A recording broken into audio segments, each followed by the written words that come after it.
Hello guys, maghintay tayo ng bus. Guys, dito tayo sa Bukit Promi, Singapore. Ang tagal ng bus guys, papuntang Vivo City.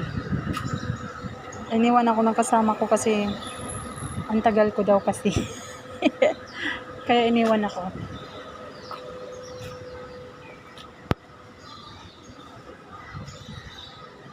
Makulimlim guys, walang hindi mainit, hindi rin malamig, tama lang.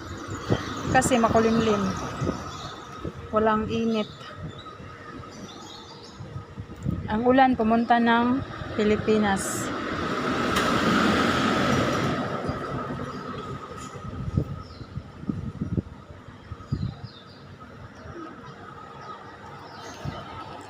Kahit ano dito guys, kahit bus stop may kamera, nakatutok yung kamera.